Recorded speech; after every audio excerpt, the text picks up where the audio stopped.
Ce que tout chrétien doit savoir pour 2022.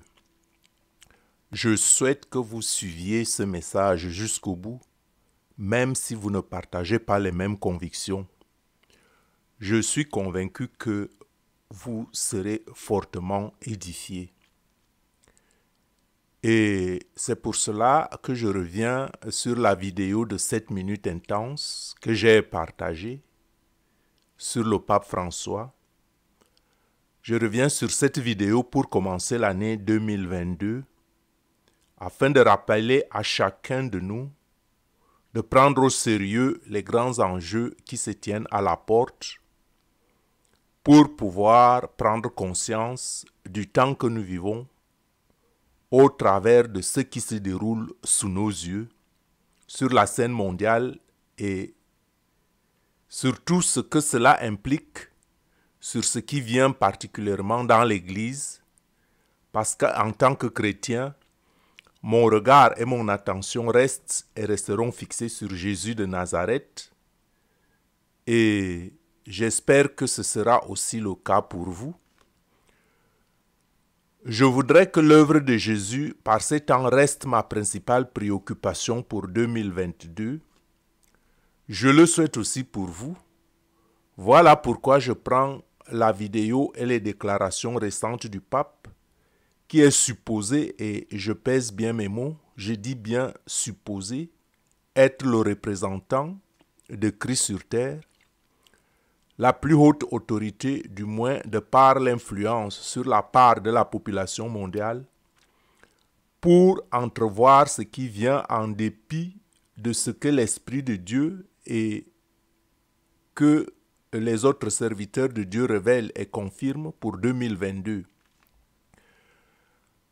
En 2022, alors que le Seigneur nous appelle à l'unité du corps du Christ et à se débarrasser de tout esprit de jugement et de division de son corps, je me permets de pointer seulement du doigt une fois de plus, par le biais d'une vidéo qui ne vient pas de moi, mais qui vient à point nommé fortifier mes convictions de ce qui est prédit dans les Écritures et en considération de ce que j'ai déjà dit au sujet de l'Église et des croyances qu'elle nous enseigne.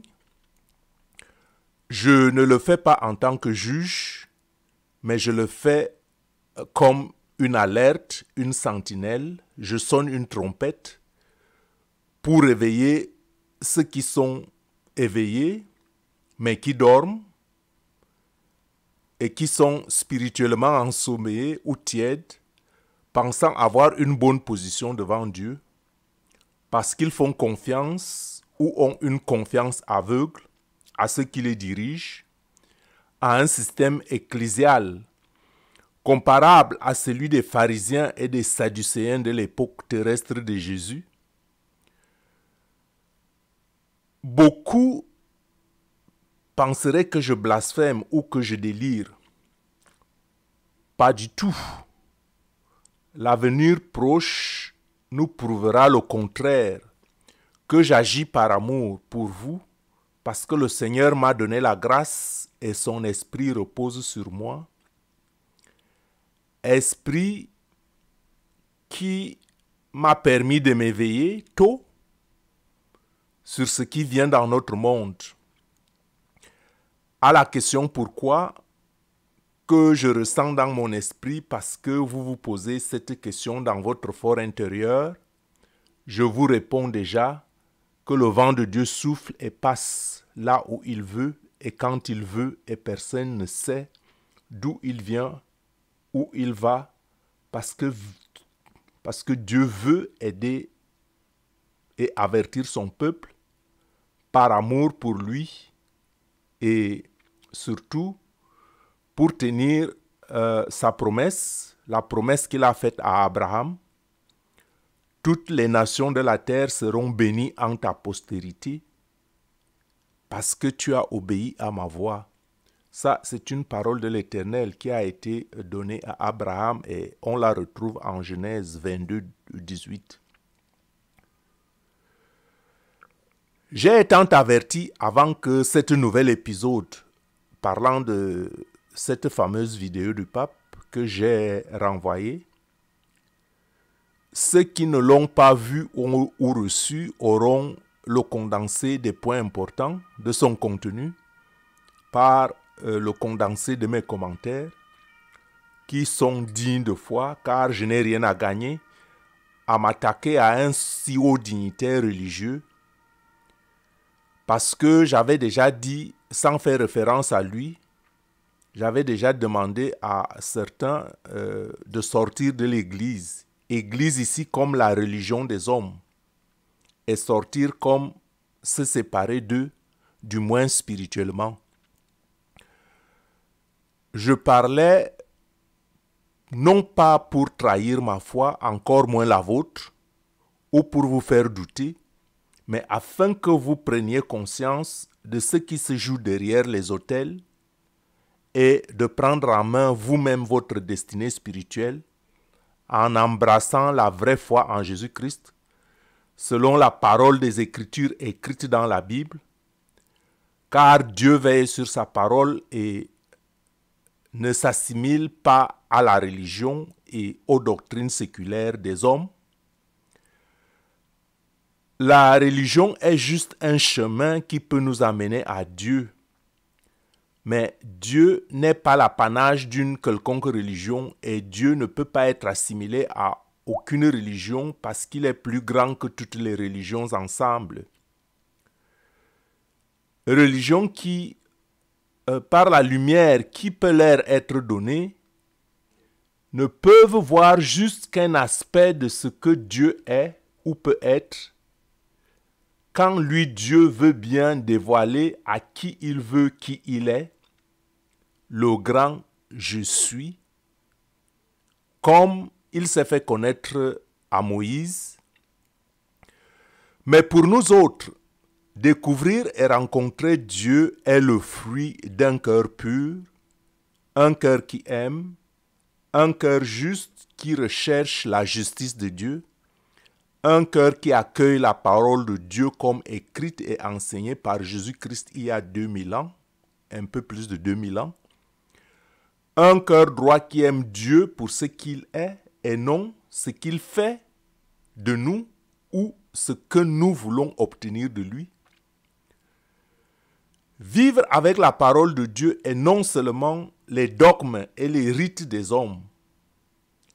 Un cœur qui aime Dieu creuse la vérité dans la profondeur de sa parole, de l'Évangile, dans le Saint-Esprit, qui est un don de Dieu pour ceux qui ont une vraie foi et qui le lui demandent. Et ceux-là s'y plaisent pour y obéir à ce qui est écrit et à non à tout ce qu'ils entendent. C'est une question d'obéissance à sa parole vraie et non une question d'obéissance à ceux qui vous perdent, même par un système ecclésial apparemment bien structuré par des infrastructures matérielles visibles, car l'homme aime bien ce qui frappe l'œil. Et ce qui frappe l'esprit est toujours secondaire.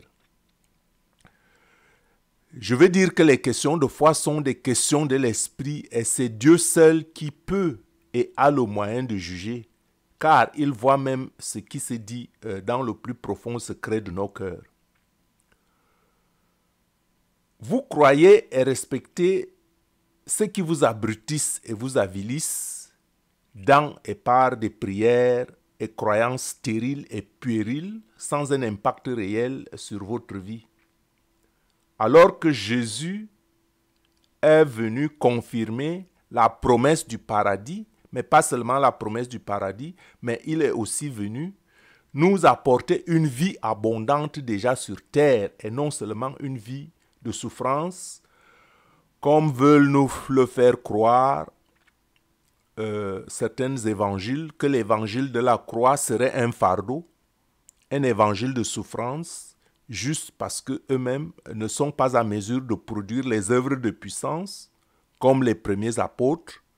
Voilà aussi pourquoi ils ne peuvent pas enseigner ce qu'ils ne peuvent pas, ou ce qu'ils ne connaissent pas, ou ce qu'ils connaissent mal. Les Écritures sont claires et disent que Satan est vaincu par le sang de l'agneau et par la parole de notre témoignage. Cela est écrit en Apocalypse 12:11. Cela veut dire que la vie de foi est une vie en mouvement, une vie de transformation qui fait de nous un homme nouveau, une nouvelle créature, ayant abandonné les choses anciennes, les manières anciennes de faire. C'est ce qu'on appelle la nouvelle naissance en Christ. Une nouvelle créature a une ascendance sur les forces du mal et voilà ce qui doit être notre objectif pour 2022. Et pour ceux qui le savent déjà, il faut passer à un autre palier, vivre par la foi et non par la vue. Je voudrais dire que les réalités qui viendront en 2022 doivent être pour tout chrétien, pour nous, un mensonge. Les réalités que nous allons voir en 2022 doivent être pour nous chrétiens le mensonge. Et la vie de foi doit être pour nous chrétiens la réalité intérieure. Comme lorsque l'Éternel a sorti son peuple d'Égypte et les a conduits par une main puissante à travers la mer Rouge en frayant pour son peuple le chemin au milieu des eaux. Leur sort, le sort du peuple d'Israël était entre les mains de Dieu. La mer devant eux était sans perspective et l'armée égyptienne était derrière eux les pourchassant pour les exterminer. Leur sort était entre les mains de Dieu. Donc, peuple de Dieu, vivez par la foi et non par la vue, car rien ne présage que l'ennemi en 2022 va abandonner son plan de destruction de l'humanité. Les choses vont s'empirer. Je dis que les choses vont s'empirer. Apparemment, pas seulement apparemment, elles vont même s'empirer réellement, mais si la main de Dieu est sur vous, vous n'avez rien à craindre. Et pourquoi penseriez-vous que les mesures, par exemple, sur le corona et les menaces de vaccins forcés se relâcheront? Le diable et ses élites pensent qu'ils vont atteindre leur but car ils ont un agenda à défendre et à accomplir. Donc, ils ne peuvent pas relâcher. Les taux vont se resserrer sur les chrétiens. Mais résistez. Résistez intelligemment et ne vous exposez pas, car Jésus lui-même s'est faufilé entre les mains des pharisiens quand il voulait l'arrêter pour le faire périr, et même il a aussi fui quand le peuple a voulu faire de lui roi d'Israël. Frères et sœurs, comprenez que si vous les résistez ouvertement sans intelligence, ils vous écraseront. Et si vous les laissez faire, ils vous inoculeront. Ils vous inoculeront le poison. Je parle ici, je pense que de manière spirituelle, vous comprenez ce que je veux dire, qu'ils vous inoculeront, puisqu'ils sont en train de vouloir vous injecter à tous les prix. Et pour tous ceux qui se sont injectés, je vous donne un conseil de vous tourner au Seigneur et de lui demander pardon. Et à ce niveau, prions, adressons une prière au Seigneur. Seigneur, donne-nous l'intelligence et surtout un esprit de révélation pour 2022 et la suite, afin que nous distinguions ce qui est mal et ce qui est bon et agréable pour ton agenda, l'agenda divin pour lequel nous œuvrons par ta grâce. Que ta main et ta faveur soient avec nous, comme tu as été avec le peuple d'Israël dans son périple en Égypte. Frères et sœurs, si quelqu'un pense pouvoir ou ne pas vouloir de mon conseil, je peux lui garantir qu'il trouvera un malheur sur son chemin. Non pas que je prophétise le mal sur lui. ou non pas que je le veux, mais parce que il rate une chance de saisir le sens profond du sacrifice à la croix et vivre 2022 dans la paix au milieu même du chaos qui ira grandissant. Ça, c'est presque sûr. Ce n'est pas que je fais de mauvaises prédictions. Ça, c'est sûr que les ténèbres ne lâcheront pas leur emprise sur les fils de Dieu. Et c'est pourquoi j'ai le devoir de vous informer et de condamner les œuvres des ténèbres, pas comme juge, mais afin de sonner la trompette pour ceux qui dorment encore en cette heure. Encore une fois, ce n'est pas un jugement que je fais. J'analyse seulement les faits. Voyons par exemple, la fête de Noël vient de passer.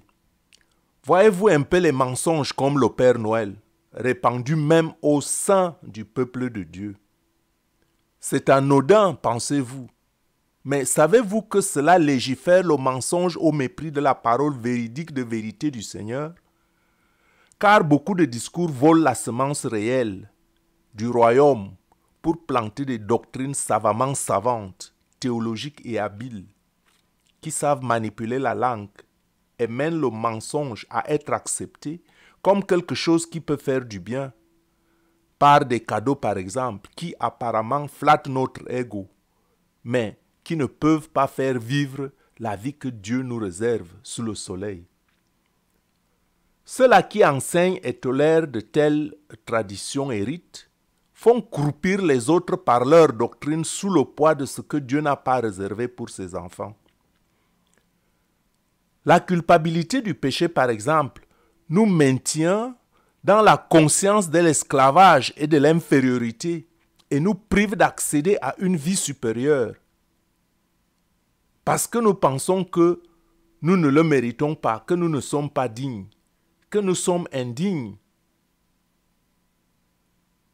D'après les enseignements de la religion, que nous serions indignes de la gloire que Dieu a apportée et manifestée par Jésus-Christ, alors que les Écritures disent que celui que le Fils a libéré est véritablement libre. Connaissez-vous la source de ce problème? Je veux un peu remonter à l'historique sans en être long. Le Concile du Vatican II a prétexté donner des nouvelles orientations à la foi en adoptant une norme autre que le standard de la parole de Jésus-Christ, en adoptant, ou mieux en adaptant la croyance à notre époque dite moderne, au lieu de rappeler et d'appeler le monde moderne à s'adapter à la parole de Dieu. Voilà pourquoi aujourd'hui nous ne sommes même plus conscients que les doctrines que nous recevons sont celles des démons et des hommes, et non la parole de Dieu. Parce que cela a été officialisé dans un concile, les gens qui se sont réunis. Je veux bien qu'on me dise que l'Esprit de Dieu était parmi eux. Donc nous devrions nous élever et nous adapter à la parole de Dieu et non rabaisser la parole de Dieu à notre mode de vie. À supposer que vous avez un enfant à élever, un enfant que vous aimez, allez-vous orienter son éducation dans le sens de ses désirs, de ses seuls désirs? Ou alors allez-vous lui imposer des normes à son caractère pour former un homme qui doit affronter les exigences de la société? Voilà ce que l'Église a fait en rabaissant la parole de Dieu aux exigences de la vie moderne, à la vie de péché des hommes. Et comment alors ne pas s'étonner que nous avons un Dieu tout-puissant et même nous avons un Père tout-puissant et aimant. Et que sommes-nous? Juste de pauvres pécheurs. Parce que nous ne sommes pas enseignés à nous réorienter vers les normes élevées de Dieu. Parce que Dieu est Dieu, parce qu'il est ce qu'il est. Et si Dieu s'abaisse à ce qu'il n'est pas, il ne serait plus Dieu. Voilà pourquoi nous sommes faibles et malades. Parce que nous nous complaisons dans notre état de par les enseignements que nous recevons et qui nous formatent dans nos faiblesses comme si c'était le standard de vie que Dieu a réservé pour nous. Comme si c'est Dieu qui devrait changer et s'adapter à la vie minable des hommes. Quel dommage! Imaginez des fils d'un Tout-Puissant, riches, qui sont et demeurent pauvres et faibles. Est-ce que cela a un sens? Voyez-vous et comprenez-vous quel paradoxe l'Église enseigne? Comprenez-vous que ce n'est pas le chemin et la volonté de Dieu de ce que nous sommes? Dieu n'est-il pas descendu et ne nous a-t-il pas montré le chemin par Jésus-Christ? Mais pour beaucoup, et par les orientations diverses, Jésus est juste de nom. On dit Jésus, Jésus, Jésus, alors que nos pratiques sont celles qui donnent l'avantage à l'enfer. Voilà pourquoi Dieu doit intervenir. Comprenez que celui qui ne se laissera pas reformer, modeler, jusqu'à l'obéissance parfaite sera détruit. Je le dis avec ferme conviction. Je sais que Dieu est amour et Dieu est miséricorde.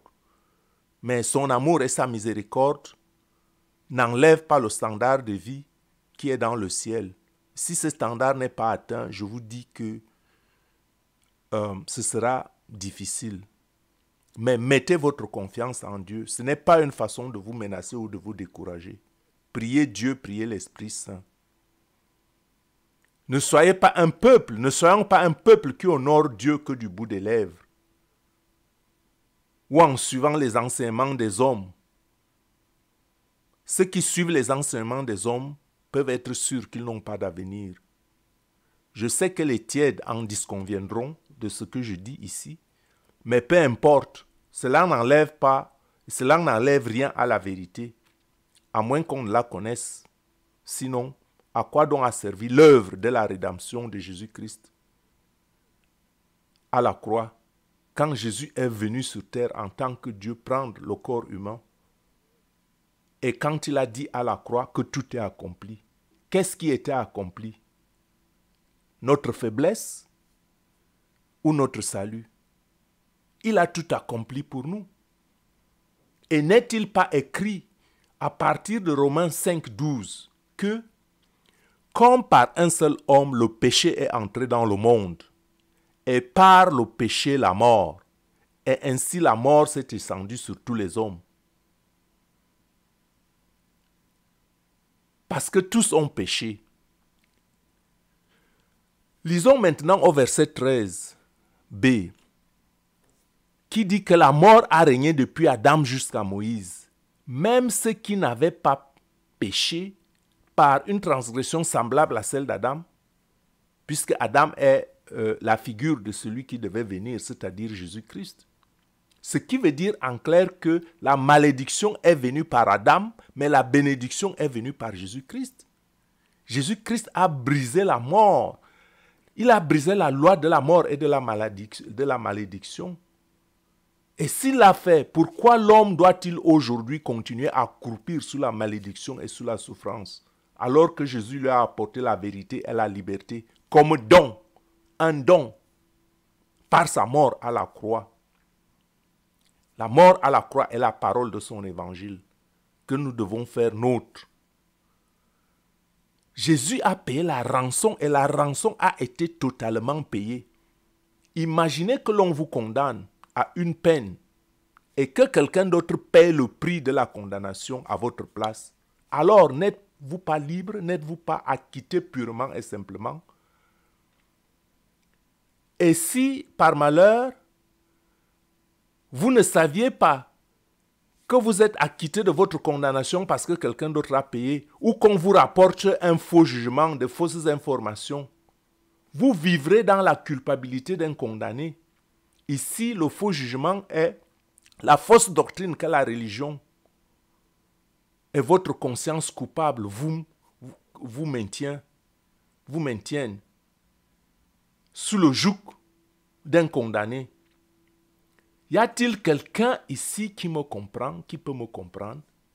Je dis que Jésus-Christ a payé la rançon. La rançon est que nous sommes pécheurs et il fait de nous des fils libres, des fils de Dieu. Il nous réconcilie avec Dieu.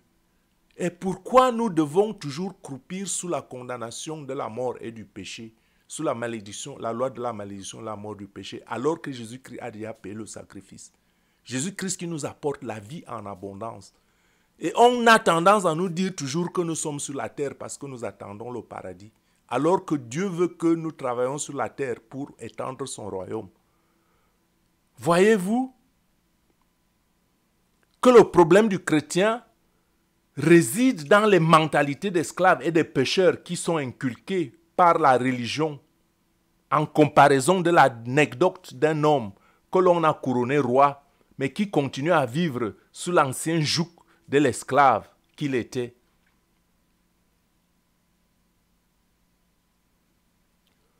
Voilà là où la religion a perdu le fil de la réalité et de la liberté apportée par Jésus-Christ.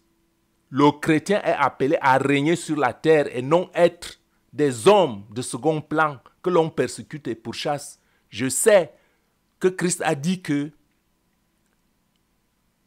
vous serez pourchassés et haïs en son nom.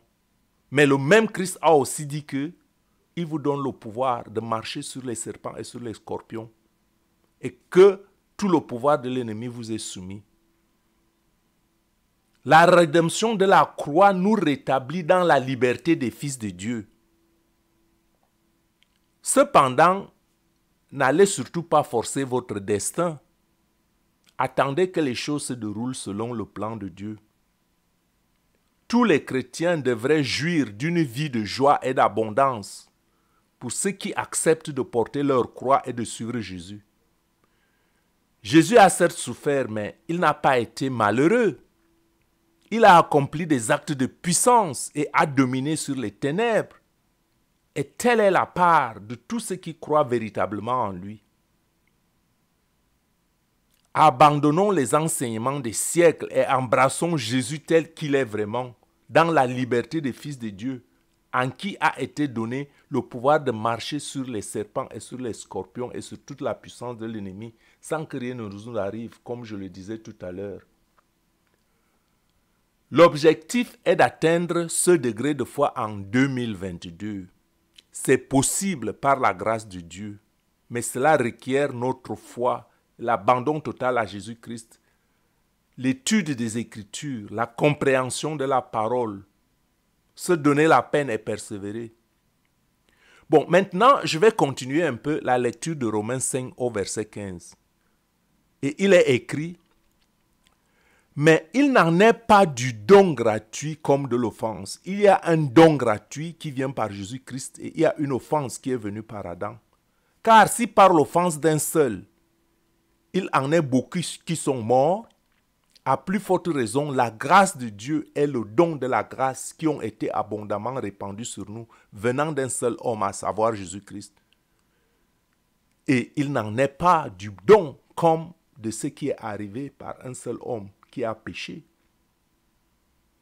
Car c'est après une seule offense que le jugement est devenu condamnation, tandis que le don gratuit devient justification après plusieurs offenses. C'est-à-dire qu'il ne faut pas penser que parce que j'ai péché 2 fois, Jésus ne m'a pas pardonné. Non, Jésus pardonne ton passé, présent, passé et futur. Sinon, il reviendrait plusieurs fois. Jésus est le sacrifice de tous les péchés qui ont été commis, qui sont commis et qui seront commis. Je ne vous envoie pas pécher, mais je vous dis que par Jésus-Christ, quand vous l'acceptez comme Rédempteur et Sauveur, vous êtes en droit de réclamer du ciel la liberté des fils de Dieu si vous prenez votre croix et si vous suivez la parole de Jésus. Donc si par l'offense, disent les Écritures, d'un seul homme, la mort a régné par lui seul, à plus forte raison, ceux qui reçoivent l'abondance de la grâce et du don de la justice régneront-ils dans la vie par Jésus-Christ lui seul. On parle ici de régner dans la vie. On ne dit pas régner au ciel. Nous ne sommes pas venus sur la terre pour parler de régner au ciel. On parle de régner en Jésus-Christ sur la terre. Ainsi donc je continue. Comme par une seule offense, la condamnation a atteint tous les hommes, de même par un seul acte de justice, la justification qui donne la vie s'étend à tous les hommes. Car comme par la désobéissance d'un seul homme, beaucoup ont été rendus pécheurs, de même, par l'obéissance d'un seul, beaucoup seront rendus justes. Or, la loi est intervenue pour que l'offense abondât, mais là où le péché a abondé, la grâce a surabondé. Dieu est miséricorde. Ne vous laissez pas décourager par la faiblesse de la chair. Si vous tombez, relevez-vous. Dites-vous que Jésus-Christ est le sacrifice qu'il fait de vous, homme libre. Et vivez la vie en Dieu, la vie en abondance. Afin que comme le péché a régné par la mort, ainsi la grâce règne par la justice pour la vie éternelle, par Jésus-Christ notre Seigneur. C'est-à-dire que la vie éternelle est le couronnement. Et que ce couronnement, nous devrions déjà goûter la vie du ciel sur la terre quand on est en Jésus-Christ. Je reviens donc maintenant à la vidéo de 7 minutes qui a apporté son comble à ma déception. C'est vrai, je n'attendais pas mieux. Mais si mes connaissances en anglais sont bonnes, cette vidéo avec les déclarations du pape ne me surprend pas, à moins que la vidéo ou la traduction ne soit pas authentique. Et cela aussi parce que mes connaissances ne sont pas bonnes en italien, ne sont pas assez bonnes pour saisir le sens dans le langage, le sens du message dans le langage d'origine. Et je ne peux m'appuyer que sur la traduction anglaise. Et rien ne me laisse croire ou supputer que le message a été mal traduit au détriment du pape. Parce que les révélations qu'il fait en cette fin d'année sont d'une si haute importance pour que je ne les partage pas avec vous. Pour ce qui vient et aussi pour 2022, je dirais qu'au premier plan, pour celui qui n'est pas averti et avisé, il y a dans ce discours une apparence de grande foi dans le but de réunir tous les chrétiens en Christ, tous les croyants. C'est ce que prône le pape et excusez-moi de dire que moi, je suis éveillé depuis longtemps déjà, mais beaucoup plus éveillé encore. Et je suis en alerte depuis 2017 et je ne me laisse pas séduire par des discours religieux sans les œuvres évidentes qui ont accompagné les vrais bergers du premier siècle et sans référence dans la parole de Dieu. Et beaucoup d'entre vous, beaucoup d'entre nous penseraient que je blasphème. Bien sûr que non, je ne blasphème pas. J'ai foi en la parole authentique du Seigneur. J'ai foi en Jésus-Christ qui dit que Dieu veut que tous les hommes soient sauvés. Mais pour autant, on ne peut pas associer l'impie et le sacré, d'après ce que prône le pape. Car il est écrit, ne vous mettez pas avec les infidèles sous un même joug, sous un joug étranger. Car quel rapport y a-t-il entre justice et l'iniquité? Ou qu'y a-t-il de commun entre la lumière et les ténèbres? Quel accord y a-t-il entre Christ et Bélial? Bélial ici c'est le démon. Ou quelle part a le fidèle avec l'infidèle? Quel rapport y a-t-il entre le temple de Dieu et les idoles? Car nous sommes le temple du Dieu vivant. Comme Dieu l'a dit, j'habiterai et je marcherai au milieu d'eux. Je serai leur Dieu et ils seront mon peuple. 2 Corinthiens 6,15.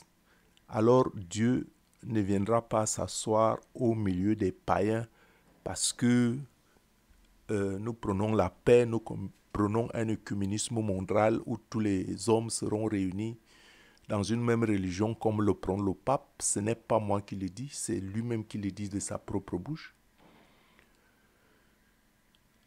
Je suis déjà en plein dans le discours du pape et qu'est-ce que j'entends dire écorche mes oreilles. Un œcuménisme mondial au nom de la paix. Et moi, je me demande, devrait-on faire bon ménage avec des religions qui ne connaissent pas Jésus-Christ comme Seigneur, venu en personne? Et peut-on faire bon ménage avec cela et attendre un bon résultat?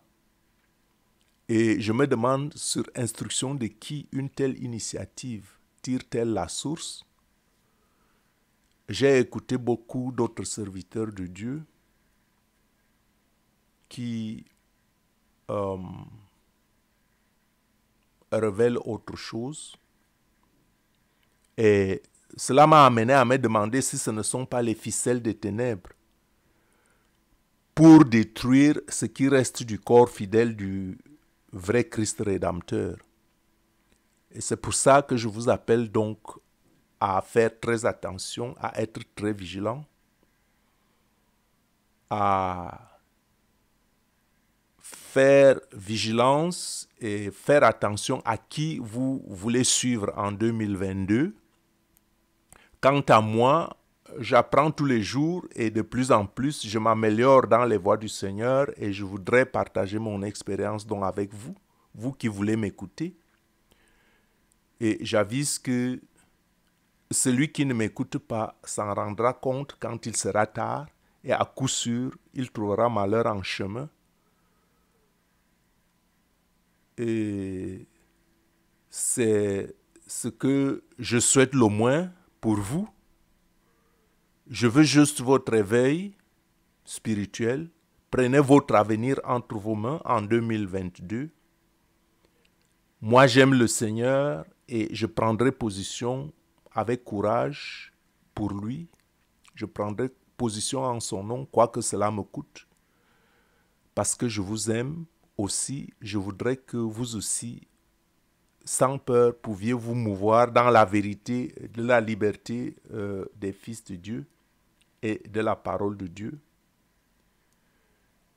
qui est aussi mon partage avec vous. Voilà le sens de ma vidéo aujourd'hui. Nous sommes des enfants de Dieu et pourquoi les enfants de Dieu, du Dieu Tout-Puissant, seraient toujours à la traîne? Il y a une raison à cela. Il est temps d'ouvrir les yeux. Il faut se réveiller.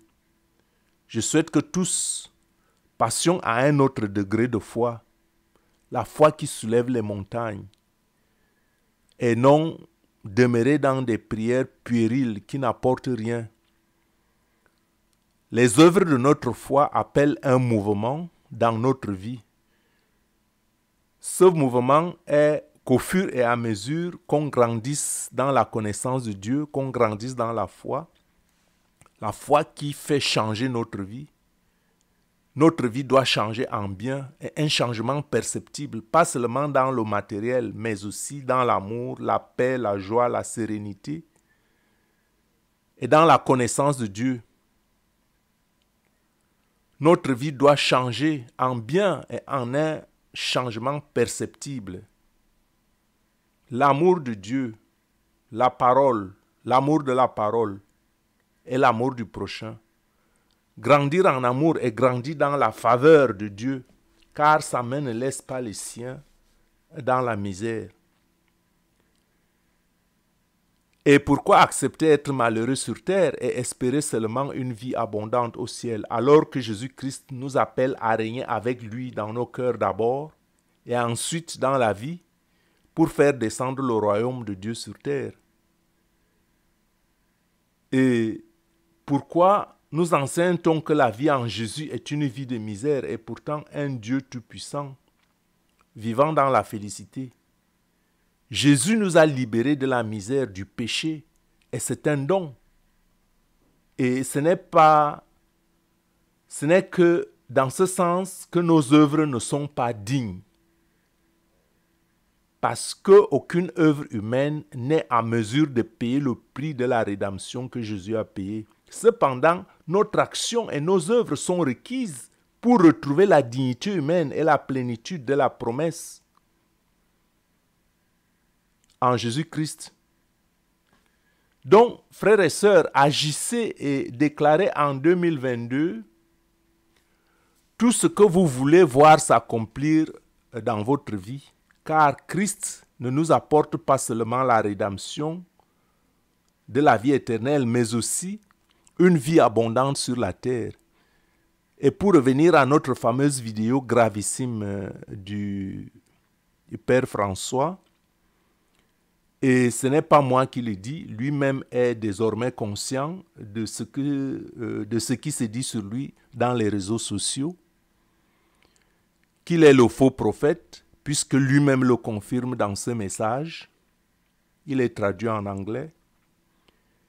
Il le dit lui-même de sa propre bouche, même s'il qualifie de non-sens et appelle ceux qui font de telles allégations à la repentance. Et de manière voilée aussi, il adresse quelques griefs contre Joyce Meyer et Joel Osteen, prédicateurs et évangélistes américains, qui seraient donc, en toute logique, filles de la grande prostituée qu'est l'Église catholique. Je cite le pape qui lui-même de sa bouche le dit dans son discours, dans ce message cité plus haut. D'après lui, se rapportant aussi à ce que disent les mauvaises langues, et en passant par le fait qu'il qualifie les protestants d'apostates, je n'ai pas de commentaire à faire dessus et je ne veux blesser aucune sensibilité. Je ne jette pas non plus de l'huile dans le feu, parce que je rappelle la volonté du Seigneur que 2022 doit être le départ de l'unité du corps du Christ, parce que le Seigneur dit clairement qu'il ne peut pas venir chercher une église divisée et que cela sort au compte de nos efforts, de prier les uns pour les autres et de prier pour toute l'église entière, de prier pour tout le corps du Christ, car tous ont péché et sont privés de la gloire de Dieu.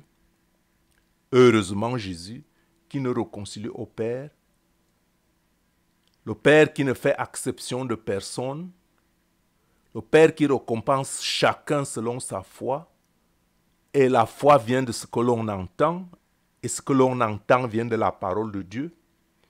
Voilà peut-être pourquoi le pape, dans sa courte vidéo, nous renvoie aux Écritures, particulièrement au texte de Daniel et de l'Apocalypse, sans pour autant dire lui-même ce que représente l'Église catholique, dont il est le représentant. Que représente l'Église catholique? Quelle Église représente l'Église catholique dans la lettre aux 7 églises d'Asie mineure, qui sont une prophétie de notre temps et une réalité qui s'est aussi passée à l'époque de Jean. Et il se contente de qualifier juste les allégations de misérables sans toutefois les corriger et nous situer sur quel plan ou bien sur quoi l'Église se tient, à quelle Église, parce qu'on sait qu'il y a l'Église des apostats, il y a l'Église de Philadelphie, il y a les autres églises. Et chaque église correspond à une de ces églises. Et même que chaque homme, chaque chrétien correspond à sa racine, son cœur est attaché à une certaine église de par sa foi. Bon, je ne veux pas m'en tirer là-dessus. Et le reste des choses peut être bonnes. Je n'ai pas le temps de les analyser ici. J'ai seulement fait ressortir les grands points qui m'intéressent. Le fait que le pape dise que son secret est qu'il pense qu'il nous faille une religion commune, un communisme mondial. Et le secret, on le sait, c'est l'objectif visé par les élites mondialistes. Je me permets juste de pointer du doigt ce qui touche le cœur du Seigneur, le cœur de Dieu. Et donc chacun de nous est appelé à prendre position car Dieu a laissé le diable agir parce qu'il ne fait pas retrait de la liberté qu'il a donnée à chacune de ses créatures, donc à nous aussi. Nous sommes libres et nous avons à faire notre choix. Et je ne veux pas vous influencer sur votre choix, mais je fais seulement un commentaire par rapport à la parole de Dieu que j'ai lue et à avoir bien compris. Et ce n'est pas d'ailleurs à cause de ce que les gens disent ou ce que dit le Père François que j'ai déjà répété. Je l'avais dit d'avance et à plusieurs reprises de sortir de la religiosité. Sortez de la religiosité et adorez Christ en esprit et en vérité. Lisez, mieux étudiez profondément la parole de Dieu en 2022. Car Dieu est 3 fois saint. Et si vous décomposez 2022, prenez 2022, ça vous fait 2, 0, 2, 2. Dieu est 3 fois saint.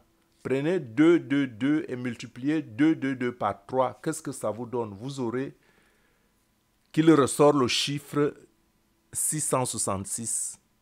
C'est le chiffre de la bête. Donc 2022 est symboliquement et spirituellement représente le chiffre de la bête. Soyez donc sur vos aguets spirituellement. Et je reviens au pape qui estime que ceux qui disent les choses de lui doivent se repentir. Et je n'en disconviens pas. Si cela s'avérait de fausses allégations, sauf qu'on ne se répand pas pour et sur une vérité. Et lui-même reconnaît combien il est nécessaire d'étudier profondément la Bible, et c'est vrai qu'il y a un danger d'interprétation, pas seulement pour lui, mais aussi pour moi et pour tout un chacun de nous, afin que nous ne tombions pas dans le piège de notre compréhension limitée. Et le pape comprend que ce sont les autres qui doivent se repentir et pas lui, et bien que les Écritures interdisent d'appeler qui que ce soit sur la terre père, à moins qu'on sous-entende père spirituel. Ce qui est surprenant est que le pape révèle un secret, celui de l'œcuménisme mondial, qui lui tient à cœur au nom de la paix, comme il avait déjà convoqué des assemblées solennelles en Italie en août 2020, renvoyées en octobre 2020, à cause des raisons sanitaires dues au Covid. Or, cela n'est pas un secret pour personne que le communisme que prône le pape au nom de la paix est aussi le plan secret des élites mondialistes. Un seul gouvernement, une seule religion qui aura à sa tête l'Antichrist. Le Seigneur l'a révélé à plusieurs de ses serviteurs et moi aussi, je le sais. Et cela est d'autant plus étonnant que le pape cite son ami archevêque Anthony Palmer, mort par accident de moto le 20 juillet 2014, paix à son âme. Il était archevêque d'une communauté évangélique dénommée CCC, Christian Conversion Community, qu'il a créée. Il était ami du pape François, qu'il a rencontré 2 fois et les deux prônaient tous ensemble, du moins de son vivant. Ils ont proclamé que la proteste des réformations prend fin. La proteste qui prône non pas la communion des divergences des traditions de ces églises après le Concile du Vatican, mais plutôt l'authentique communion dans la fraternité des frères et sœurs en Christ. Ensemble, on peut prôner le rapprochement entre les chrétiens et les communautés qui reconnaissent Jésus-Christ seul et sauveur de l'humanité, en dépit et au-delà des dogmes et des idoles humains. Mais un œcuménisme mondial, au service des élites mondialistes, peut-il venir de Dieu, même s'il prône la paix? Et n'est-il pas écrit en 1 Thessaloniciens 5, versets 2 à 4. Car vous savez bien vous-même que le jour du Seigneur viendra comme un voleur et dans la nuit. Quand les hommes diront paix et sécurité, alors une ruine soudaine les surprendra, comme les douleurs de l'enfantement surprennent la femme enceinte, et ils n'échapperont point. Mais vous, frères, vous n'êtes pas dans les ténèbres pour que ce jour vous surprenne comme un voleur. Donc, frères et sœurs, peut-on donc encore douter de ce rapprochement des religions alors que cela n'est pas la volonté de Dieu, la volonté décrite tout comme la volonté révélée? Comment celui qui ne croit pas en Jésus-Christ et qui prie un autre Dieu, comment pouvons-nous associer à notre croyance au nom de la paix et de la solidarité humaine et prier sous le même toit avec quelqu'un qui prie un autre Dieu? Je ne suis pas fanatique. Nous sommes certes le monde, nous sommes certes l'humanité, mais quelle paix voulons-nous? La paix qui nous détruit, la paix qui détruit Dieu, la paix qui détruit l'œuvre du Christ à la croix? Nous sommes un. Et Dieu ne veut que personne ne se perde. Mais n'a-t-il pas préféré Jacob à Ésaü? Dieu n'a-t-il pas préféré Jacob à Ésaü, deux frères sortis du même ventre? Et quel esprit conduit ces hommes qui nous conduisent? Quel esprit, en fait? Et peut-être penseriez-vous que ce sujet est trop grand pour nous. Mais non, le même esprit qui a ressuscité Jésus m'habite. En fait, cette courte vidéo de 7 minutes nous prépare subtilement à ce qui vient. Le gouvernement mondial, avec une croyance unique et un dirigeant unique, à la tête de toutes les nations. Et le pape, dans cette vidéo, ne dit-il pas « Worship me », c'est-à-dire « glorifiez-moi ». Le pape dit lui-même de sa bouche « glorifiez-moi » au lieu de demander de glorifier Dieu. Voilà pour un fidèle.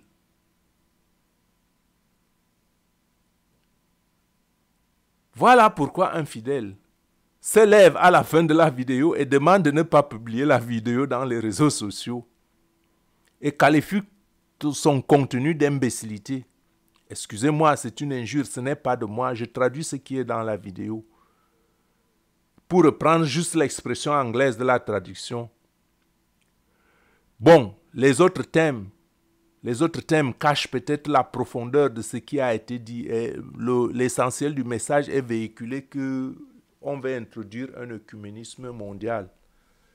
Bon, mais disons, attendons dans la foi et dans la prière ce que nous réserve 2022, peuple de Dieu, famille.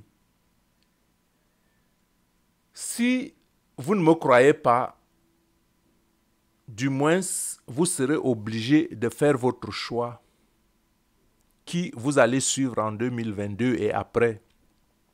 En attendant, peuple de Dieu, vous qui êtes ancrés en Christ, donnons la louange à Dieu, donnons la louange à Jésus-Christ et déclarons l'année 2022 l'année de louange. Louange, louange, louange.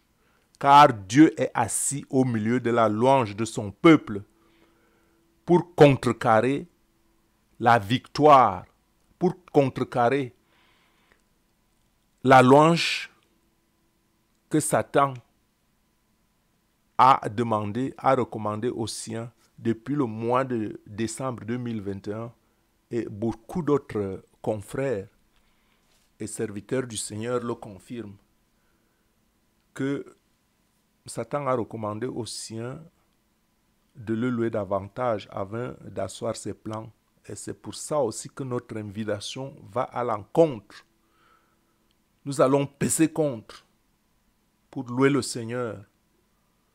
Louer le Seigneur, louer le Seigneur, louer le Seigneur en 2022 et placer toute notre espérance en lui comme les fils d'Israël au bord de la mer. Car c'est une époque identique que nous vivons. La gloire et la vérité nous appartiennent par Jésus-Christ. Amen. Vainqueur par Jésus, que le sang de l'agneau te couvre. Lisons maintenant 2 ou 3 textes, en commençant par 2 Corinthiens 5, 17 et 18, qui dit « Si quelqu'un est en Christ, il est une nouvelle créature. les choses anciennes sont passées, voici toutes choses sont devenues nouvelles, et tout cela vient de Dieu, qui nous a réconciliés avec lui par Christ, et qui nous a donné le ministère de la réconciliation. Et maintenant, lisons Colossiens 2, 14 et 15, qui dit « Christ a effacé l'acte dont les ordonnances nous condamnaient et qui subsistait contre nous. Il l'a détruit en le clouant à la croix. Il a dépouillé les dominations et les autorités et les a livrées publiquement en spectacle, en triomphant d'elles par la croix. Si nous suivons Jésus, nous pouvons aussi dépouiller les dominations et les autorités qui veulent implémenter leur système en 2020. Faisons-le, mais faisons-le intelligemment, faisons-le spirituellement, dans la prière et dans le calme, sans toutefois nous exposer. Lisons enfin 2 Corinthiens 5, chapitre 5, versets 20 et 21. Nous faisons donc les fonctions d'ambassadeurs pour Christ, comme si Dieu exauçait par nous. Nous vous en supplions au nom de Christ, soyez réconciliés avec Dieu. Celui qui n'a point connu le péché, il l'a fait devenir péché pour nous, afin que nous devenions en lui justice de Dieu. Nous sommes la justice de Dieu, nous sommes les ambassadeurs de Dieu et nous avons au droit au standard de vie d'une ambassade. C'est le standard de vie des cieux. Soyez dans la paix du Seigneur, ne craignez rien, mettez toute votre confiance en Dieu et que l'année 2022 soit pour tous les chrétiens et tout le corps du Christ uni une année de victoire. Amen.